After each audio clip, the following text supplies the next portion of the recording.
Hola, ¿cómo están? Gracias por estar con nosotros en Una Historia, un café, que pues tenemos temas muy importantes, interesantes, novedosos acerca de nuestra historia. Soy Arnulfo Ramírez de la Costa, profesor del Departamento de Historia y la carrera de Historia de la Facultad de Ciencias Sociales de nuestra Universidad Nacional Autónoma de Honduras. Y hoy vamos pues a desarrollar un tema que tiene que ver mucho con una historia muy particular, una historia muy local. Me refiero a lo que es Tegucigalpa, esa gran capital que se movió pues de Comayagua para 1880, y realmente Tegucigalpa es una capital muy nueva en relación a otras capitales en Centroamérica. Estamos hablando de 1880, en la época de los reformistas liberales que hacen ese movimiento. Y recordemos que Tegucigalpa pues, se concibe como pues, un centro minero, y eso llamó mucho la atención en la época colonial y también en la época republicana. Tegucigalpa, la ciudad de 445 años que tiene Tegucigalpa de iniciar todo este proceso durante la época colonial. Y para este tema pues hemos invitado a un historiador que pues labora actualmente en el Departamento de Historia y la carrera de Historia. Me refiero al máster Guillermo Varela Osorio, quien pues va a compartirnos esa historia, ese conversatorio de lo que es nuestra Tegucigalpa, esos elementos interesantes que nos ofrece Tegucigalpa. De repente vivimos en Tegucigalpa, ni siquiera conocemos el significado, ¿no? Y de lo que es la palabra Tegucigalpa. Muchas veces hay varios significados, entre ellos uno es el lugar del encuentro de los señores, y también la ciudad rodeada de cerros. Y todos estos cerros que ustedes ven alrededor de Tegucigalpa son cerros volcánicos, son aproximadamente 32 conos volcánicos, según estudios que ha hecho el doctor Ramón Rivera, que también es profesor del Departamento de Historia, que imparte la clase de Geografía. Así que es una Tegucigalpa con muchas sorpresas. ¿Qué tal, maestro? ¿Cómo está? Bienvenido a Una Historia, un café. Pues gracias. Con la alegría de que, pues como tegucigalpenses, aunque yo nací en Marcala, pero de los 3 años vivo en Tegucigalpa, entonces me siento un vecino más de Tegucigalpa de pleno arraigo, más de medio siglo de residir en esta ciudad capital. Y bueno, pues complacido con la idea de dialogar y compartir acerca de lo que humildemente sabemos sobre este importante centro histórico, el más importante urbanización de la antigua provincia colonial de Honduras, hoy capital de la República de Honduras. Creo que de eso se trata, ¿no? Nosotros colaboramos, contribuimos a la construcción del conocimiento histórico con estos conversatorios, con investigaciones, y por eso pues traemos a diferentes profesores del Departamento de Historia que vienen a aportarnos, a contribuir realmente. Sabemos que el maestro Guillermo Varela es una persona que tiene mucho compromiso a nivel de docencia, a nivel de investigación y también a lo que es vinculación universidad-sociedad. Es decir, trata de cumplir esos tres aspectos importantes de todo docente universitario. Tegucigalpa, esa Tegucigalpa que cuando la vemos desde el Picacho, el punto más alto de Tegucigalpa, más o menos, maestro, estamos a 1200 metros, la parte más alta a 1300 metros sobre el nivel del mar. Podemos observar una serie de cerros muy cercanos, el Cerro Juan Alaínez, el Berrinche, las Crucitas, el mismo Picacho. Había una frase antes que decía que quien se toma el Picacho duerme en casa presidencial o amanece en casa presidencial. Es una Tegucigalpa de criollos, una Tegucigalpa que cuenta su historia. Entonces vamos a iniciar, maestro Varela, hablando un poco acerca de esa Tegucigalpa. ¿Cómo inicia realmente esa historia de Tegucigalpa? Bien, perteneció Tegucigalpa, y antes de que se llamara de esa forma, a una zona obviamente de poblamiento lenca. Se sabe por los estudios de demografía histórica que esta zona estaba incluida dentro de la zona lenca, que se extendía hasta las cercanías de lo que hoy sería Cotepeque, incluía Intibucá, lo que hoy es Intibucá, Comayagua, el mismo departamento total de Francisco Morazán, y obviamente pues también el departamento de La Paz, que como sabemos sigue siendo zona predominantemente de tipo lenca, ¿verdad? Es decir, fue poblada, sus alrededores, su espacio geográfico, por población lenca. Ahora, ¿en qué momento es que se va a convertir en un centro de interés para el Reino de España? Cuando comienzan a venirse de manera informal pobladores, seguramente de Comayagua, que era una población más antañona, y al descubrirse vetas de plata Por ejemplo, el historiador Pastor Gómez revela que en 1579 hubo un incendio de las faldas de cerros de Santa Lucía y quedaron al descubierto vetas mineras que después fueron explotadas y atrajeron más poblamiento. Pero antes de ese incendio ya se habían descubierto espacios alrededor de Tegucigalpa con potencial minero. Entonces se cree que Tegucigalpa como tal fue poblada desde 1550, 1560, pero hasta 1578, un 29 de septiembre, por Real Cédula se decreta la creación del Real de Minas y por eso es que nosotros asumimos que es la fecha que se conmemora oficialmente la existencia de este centro de poblamiento español, de origen español, pero reitero, la población antigua, prehispánica, existía desde hacía siglos. Claro, incluso hemos tenido aquí algunas invitadas, sobre todo la historiadora, doctora en historia, Daniela Navarrete, que ha trabajado mucho el tema de Tegucigalpa, ¿no? Es que realmente hay muchos elementos que todavía nos falta pues, ir cerrando en las investigaciones y es por eso que hay discusión en torno a esto. Creo que al final lo más importante, maestro Varela, es cómo la ciudad se fue desarrollando, ¿no? Cómo se crea como lo que se conoce como una alcaldía mayor, porque en principio era una alcaldía. Al momento del descubrimiento, sobre todo de plata, se le eleva a lo que es una alcaldía mayor y eso ya le da mayor importancia a la Tegucigalpa de ese entonces. Sí, Tegucigalpa va a ser el centro político de la alcaldía mayor, que es una región geográfica mucho más extensa que el actual centro histórico y de la ciudad actual de Tegucigalpa. La alcaldía mayor fue una región que incluyó el espacio que hoy conocemos como la zona sur, Choluteca, Valle, Francisco Morazán, una parte de Intibucá, La Paz y lo que hoy es Francisco Morazán. Es decir, la provincia colonial de Honduras se subdividió en dos partes.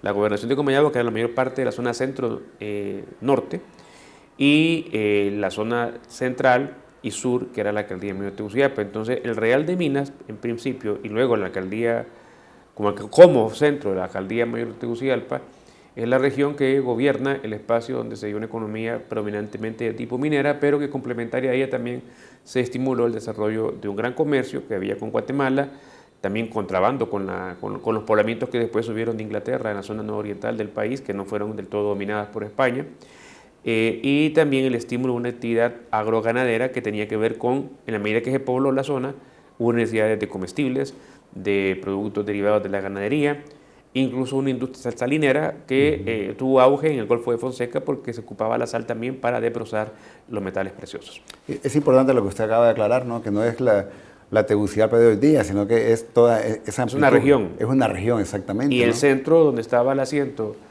político, donde se ejercía la representación del gobierno de España, estaba en lo que hoy conocemos como la ciudad, pero como ciudad fue declarada hasta el 11 de diciembre de 1821, cuando el gobierno provisional, la Junta Suprema de Gobierno, en la cual estaba incluido entre sus miembros José Cecilio del Valle, como un agradecimiento a la adhesión sin condiciones a la declaratoria propuesta de independencia desde Guatemala, manifestó siempre el Ayuntamiento de Tegucigalpa, que entonces su secretario era Dionisio de Herrera y su asistente Francisco Morazán Quesada, quienes redactaron con mucho júbilo la adhesión y la proclama de Tegucigalpa, adhiriéndose sin condiciones al acta que había redactado el mismo José Cecilio del Valle en el Ayuntamiento de Guatemala. Entonces, se le dio también el carácter de patriótico ayuntamiento y título de ciudad un 11 de diciembre. Pero antes de eso, había ascendido en el rango de urbe española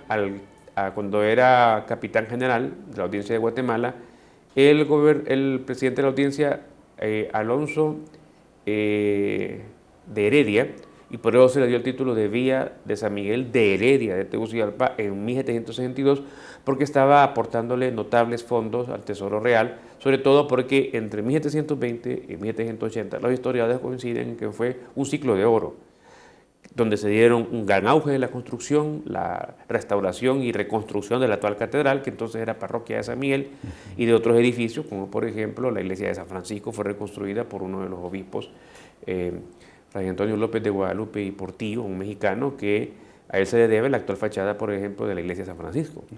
Que por cierto es la iglesia más antigua de sí, claro, no con la fachada actual, por supuesto. Exacto. Esa data de 1735, y también antigua es la iglesia de la Merced, pero no su fachada actual, que creo que estaba el obispo de apellido Ferrari. A mediados del siglo XIX es que se da la restauración como hoy la conocemos, con ese estilo afrancesado o neoclásico. Pero ambas edificaciones en sus orígenes fueron las más antiguas de Tegucigalpa: el convento de San Diego, hoy conocido como San Francisco, y la iglesia de la Merced.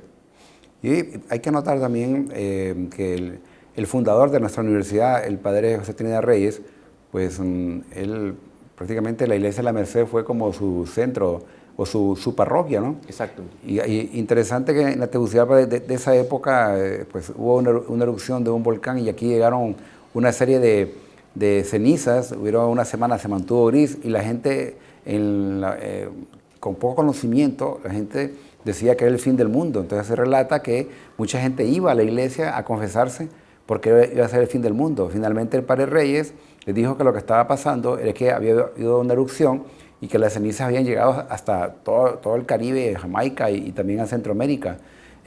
Ha tenido también una serie de, que no lo creamos, ha habido terremotos en Tegucigalpa registrados por lo menos, no con la gran magnitud como otros lugares, pero tiene su historia realmente, ¿no? Y todos los hechos que se han dado. Miremos, usted nos ha traído una serie de imágenes, maestro Varela, para que nos vaya comentando, relatando esa Tegucigalpa de antaño, esa Tegucigalpa majestuosa que incluso en algunas investigaciones aparece que se le consideraba una de las ciudades más bellas de América Latina, pero más cara, porque incluso el alcalde Narciso Mayor le reclama en su pago que no le ajusta el dinero para vivir en Tegucigalpa. Claro, vivir en un centro minero era realmente caro en ese entonces. Sí, porque la existencia de la circulación de metal precioso precisamente presiona los precios hacia la subida. Entonces, eso era una de las quejas constantes de que, aunque llegó a ser el cuarto poblado más importante de todo el reino de Guatemala, después de Santiago de los Caballeros, después de León, Nicaragua, y después de la ciudad de Comayagua, que tuvo título de ciudad desde 1557, la que seguía en importancia era la de Tegucigalpa, incluso por encima de San Salvador, por encima de Cartago, que era la capital colonial de Costa Rica, por encima incluso de León y de Granada en Nicaragua. Así, datos muy interesantes de esa Tegucigalpa que aportó mucho al tesoro real de España. Miremos algunas imágenes, maestro, y quizás nos lo va comentando, ¿no? Bueno, creo que esta es la pavimentación de la parte de la avenida Jerez, que colinda con el actual Parque Central de Tegucigalpa o Parque Morazán, y creo que estas obras son en el gobierno de Tiburcio Carías. Se mira al fondo el antiguo y hermoso edificio, que hoy creo que es una dependencia del Servicio Administrativo de Rentas. Era un palacete prácticamente, sí, del lado derecho, ¿no? Era el Banco de Honduras, que fue propiedad de la familia Soto, prácticamente en aquel momento don Máximo Soto, que llegó a ser el hombre más rico de Honduras. Investigaciones de colegas como Jorge Amaya revelan que don Santos Soto, llegó a ser el primer hondureño que contó con una fortuna de $1 millón. Y que en aquella época $1 millón sí, lo transformamos hoy día. Habría que multiplicarlo por 1000 de ahora, ¿verdad? Ajá, así es. Lo que significaba $1 millón, ¿verdad? Esta es el kiosco, ¿verdad? Que se le hizo originalmente los faros. Yo no decía los años 1920, creo que por ahí anda aproximadamente esta fotografía. Se nota que las calles eran empedradas. Me recuerda un poco el estilo de la antigua Guatemala o antigua Santiago de los Caballeros, que así se hizo. Era, como se puede ver, un lugar muy apacible.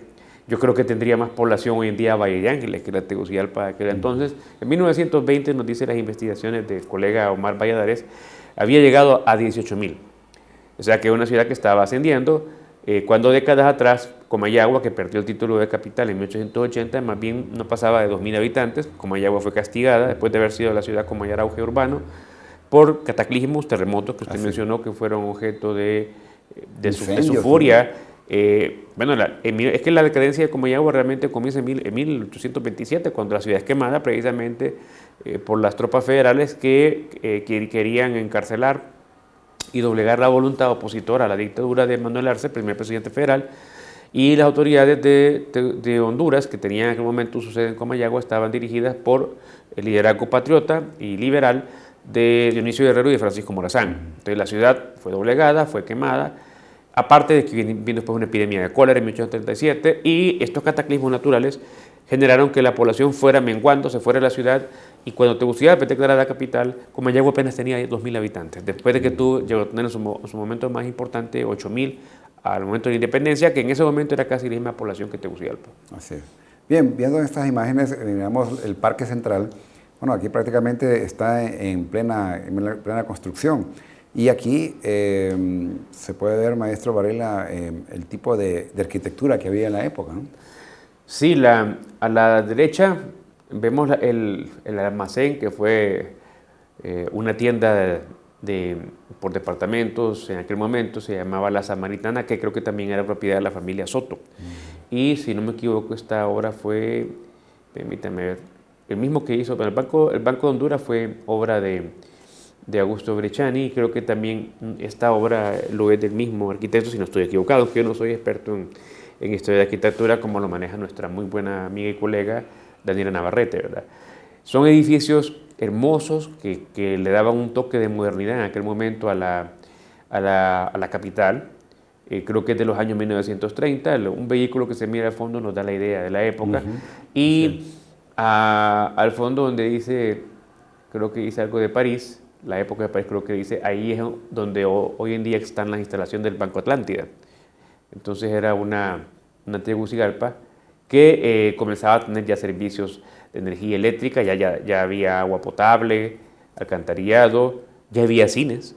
En los años 30 data la creación de los cines que llegaron hasta principios del siglo XXI, el cine Clamer, el cine Variedades, y el cinematógrafo comenzó a proyectar películas desde 1906. El primer vehículo circuló en Tegucigalpa en 1905, era propiedad de don Julio Villars. Entonces comenzaba a tener toques de modernidad y un relativo auge después de la reforma liberal de Soto. Lo que sí la golpeó un poco fue la Guerra Civil de 1924 y un conato también de Guerra Civil que hubo en 1919. Las guerras civiles concluyeron en Honduras y en Tegucigalpa como centro político de ser afectada en 1933, cuando asciende a la presidencia Tiburcio Carías Andino, que precisamente edificó el monumento que todos conocemos atrás del estadio con esa idea de conmemoración del Monumento a la Paz. Definitivamente. Y vemos en otras imágenes que usted nos trae acá, esa Tegucigalpa, como usted lo comentaba, el empedrado. Un colega, también historiador, Denis Portillo, que hizo un trabajo un poco de las calles de Tegucigalpa, nos comenta que ese empedrado que usted ve ahí tenía un desnivel. El desnivel iba hacia la parte central, es decir, que cuando llovía, el agua agarraba un curso hacia el río, o sea que ya se habían previsto ese tipo de inundaciones. Corría libremente. Exacto. Y es muy parecido a esas ciudades estilo antiguo de Guatemala que conservan esa parte central con el objeto de que no se inunde, ¿verdad?, el camino de los peatones a través de las aceras. Y vemos a la derecha, a una cuadra de la catedral, lo que fue durante más de un siglo la Corte Suprema de Justicia, donde hoy es el Museo del Hombre, que desafortunadamente 5 o 6 años atrás se incendió, y originalmente fue casa de la familia de Ramón Rosa. En el gobierno en el cual él fue el secretario del privado de Marco Aurelio Soto, ellos vendieron la casa y se convirtió después en oficinas de la Corte Suprema de Justicia, hasta que en 1992, en la administración del presidente Calleja, fue movida hacia donde hoy la conocemos, en el Boulevard Las Fuerzas Armadas. Bien, continuamos viendo estas imágenes de Tegucigalpa, porque uno lo mira en aquella época, lo compara hoy día, ha sido un cambio total de Tegucigalpa, lo que son, esta es la famosa avenida Gutenberg. Exactamente, en el barrio Guanacaste. Que sería actualmente lo que es el barrio Guanacaste, realmente. El barrio como tal, pero la avenida siempre se ha llamado Gutenberg, que pasa por el Parque Finlay, y luego pues conecta con la calle de la Ronda, ¿verdad? Entonces esa es la avenida Gutenberg. Esta fotografía creo que es de los años 20, ¿verdad? Y al fondo comenzaría la avenida La Paz, ¿verdad? Después del famoso árbol del Guanacaste, ¿verdad? Que es bicentenario, me parece a mí, ese icónico estandarte de lo que es la Tegucigalpa histórica y antigua. Y por ahí cerca tendríamos el famoso, también el arbolito, que se conoce. Un poco atrás. Un poco atrás, ¿no? Y viniendo diríamos, del Parque de Files, doblar a la derecha, ahí estaría porque los barrios históricos de Tegucigalpa, de tiempos antiguos, son el barrio Barrio Abajo, La Hoya precisamente, ¿verdad? La Plazuela donde está el arbolito, Las Delicias, el barrio El Jazmín, Son los barrios La antiguos de Cuesta, Tegucigalpa, La Cuesta, sí, más recientemente Buenos Aires, La Leona, pero La Cuesta del Río, que se le llamaba, se recuerda a unos busitos que antiguamente, sí, unos Isuzus que circulaban hace medio siglo por Tegucigalpa, decían La Cuesta, Buenos Aires, y La Cuesta es un barrio antiquísimo, ¿verdad? Claro, claro. De Tegucigalpa, entonces son los barrios antiguos que existían desde los años 1600, 1700. Incluso hay también otro trabajo que se hablaba acerca de que el Guanacaste ya para los años 60, 70 se convirtió en el Chinatown de Tegucigalpa. Ah, sí. Todos los restaurantes chinos estaban en un lugar esa... cosmopolita, sí. Así es, Y ahí está la Asociación China, a inmediaciones del Guanacaste está la Asociación China. Así es, entonces vemos toda esa relación. Había un personaje que nos aparece, maestro Varela, que tiene que ver también con la historia de Tegucigalpa. Creo que el presidente Luis Bográn, él fue el continuador de la labor reformista del gobierno de Marco Aurelio Soto y va a gobernar Honduras entre 1883 y 1891, 2 periodos. Aunque él no es de Tegucigalpa, creo que es de Santa Bárbara, pero contribuyó mucho pues al desarrollo de las obras de ornato, de mejoramiento, de saneamiento de Tegucigalpa. Es continuador de la labor reformista de Marco Aurelio Soto. Lamentablemente, al final de su periodo hay una terrible guerra civil porque hay un empecinamiento de él de nombrar un candidato que no era de la simpatía de sus compañeros de partido, y después eso dio origen también a la fundación del Partido Liberal de Honduras, el partido histórico más antiguo, precisamente fundado por don Policarpo Bonilla, que se convertiría después en presidente de Honduras después de la guerra civil. Y ese presidente de Honduras fue también uno de los inquilinos de la antigua casa presidencial, ¿no? Sí, de la antigua. Además, recuérdese que él acondicionó las instalaciones del antiguo convento de la Merced. Ajá. Para que la universidad, que comenzó a funcionar en 1847 en el antiguo convento de San Francisco, pasara a donde estuvo hasta 1965, cuando no se traslada a la aldea de Suyapa, y que incluso esa fue sede también del Instituto Central Vicente Cáceres, donde hoy lo conocemos como la antigua Galería Nacional, que es un inmueble que pertenece hoy en día a nuestra universidad. Definitivamente. Bien, sigamos este recorrido, que ya casi vamos a ir terminando, pero esa es la Tegucigalpa de aquel entonces, los techos de tejas. De tejas, por supuesto. Casas de adobe. Que todavía hay, incluso hay una que es de la familia Rivera Callejas, que está cayendo y que creo que la antropología e historia ha impedido que termine de ser demolida, porque parece que esta familia quiere construir otro inmueble que sea más rentable porque está en el centro de Tegucigalpa, pero es patrimonial. No siempre ha habido enérgica oposición a la destrucción del patrimonio, que los dueños de los inmuebles no han tenido la conciencia. Por ejemplo, recuérdese que la antigua embajada de Estados Unidos, sede primera que tuvo la Radio América, por ejemplo, un hotel que estaba enfrente del Parque Valle, un inmueble histórico donde incluso se hospedó el presidente norteamericano Richard Nixon, porque era un hotel, fue demolido a principios del siglo XXI por inconsciencia de sus propietarios, y hoy en día es un parqueo, algo que para Tegucigalpa, si bien es cierto, necesita parqueos, pero era un inmueble hermoso, de estilo neoclásico que databa de finales del siglo XIX.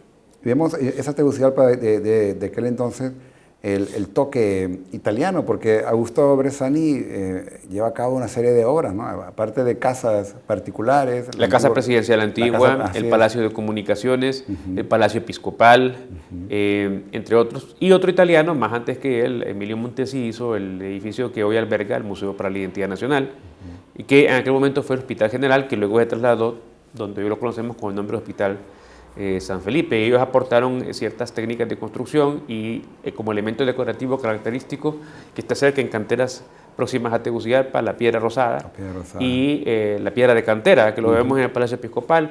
La piedra rosada lo vimos incluso hasta en el antiguo aeropuerto de Toncontín, que bueno que se respetó cuando se convirtió después y fue concesionado a una empresa privada. Lo vemos también en el antiguo edificio del Ministerio de Salud, conocido como La Sanidad, ¿verdad? Y otros edificios de Tegucigalpa, el uso de la piedra rosada como elemento decorativo, que fue muy del gusto de Bressani. Y la fuente está muy cerca de lo que es la Tegucigalpa. Bueno, esta iglesia es la última iglesia colonial construida. No es que se construyó en 1815, se terminó en 1815, pero su construcción comienza en los años 1730. y fue objeto del apoyo financiero con gran esfuerzo que hicieron las comunidades de los sectores populares de Tegucigalpa. Mulatos, esclavos libertos, mestizos e indígenas se advocaron en la cofradía que tenía como centro de su adoración a la Virgen de los Dolores. Y es una iglesia perdón, esta es la iglesia Catedral de Tegucigalpa. La confundí por un momento pensé que era los Dolores, pero no, originalmente la parroquia de San Miguel, Arcángel, y que se convirtió en catedral ya en el siglo XX cuando Honduras dejó de tener más de un obispado, ¿verdad? Y tuvo también su obispado aquí, o su arzobispado, en Tegucigalpa. Sí, es una verdadera obra colonial. Aquí sí, se comenzó a construir, la anterior se comenzó a construir en 1700, reconstruir, ¿verdad? En 1762 y termina de construirse en 783, siendo el provisor de la iglesia Simón de Celaya, ¿verdad? Y él aportó, porque la familia Celaya era la familia más rica, antiguas de Tegucigalpa, que habían estado tanto en el ayuntamiento como en el gobierno eclesiástico, en la milicia, como los Rosa, los Vigil, los Cocaña, familias que después aportaron incluso presidentes a Honduras, como los que Soto también, las familias antiguas. Entonces, esa familia Celaya tiene un ramal que entroncó hacia el ancho y de los cuales es descendiente del actual asesor presidencial y expresidente Manuel Zelaya. Muy interesante, todas esas redes de poder que se dieron en qué época. Así ya casi estamos prácticamente terminando. Me gustaría que nos comentara sobre este parque que la gente no lo logra identificar. Sí, este es el parque dedicado a Dionisio Herrera. Recuérdase que en el gobierno liberal de Marco Aurelio Soto se puso en boga el rescate de los símbolos nacionales, se crea el Panteón de Héroes Nacionales, en los cuales el máximo representante es Morazán, pero se incluyen en el mismo como próceres a Valle, a Herrera, que era su primo hermano. Entonces, este fue de los últimos parques, porque los primeros fueron el Valle, el de la Merced, que se llamó Marco Aurelio Soto, donde están los bustos del fundador de nuestra universidad, el padre Reyes, como también de José Trinidad Cabañas. El Parque Central fue la máxima obra y se encargaron estas estatuas a un taller en Francia, aunque Soto no lo pudo inaugurar, lo encargó Soto y Ramón Rosa, y que lo inaugura va a ser precisamente el presidente que mirábamos atrás en la fotografía, Luis Bertrand, ¿verdad? Entonces, el Parque Herrera creo que ya fue construido en la segunda década del siglo XX como una continuidad de la idea que comienzan los reformadores liberales, y enfrente se edificaría finalmente en 1915 el Teatro Manuel Bonilla, para que la gente ubique el Parque Herrera, ¿verdad? Que está enfrente exactamente del Teatro Manuel Bonilla, que se llama así porque el gestor de los recursos fue el presidente Manuel Bonilla, aunque no vivió para verlo inaugurado, pero el gestor cultural más interesado en que se edificara y que estuvo encima de la obra fue el gran escritor, periodista e intelectual, patriota, Froilán Turcios. Bien, en esta última imagen que ya terminamos, maestro Varela, de este recorrido que hemos hecho de imágenes tanto vamos a decirlo así, del siglo pasado, nuevo.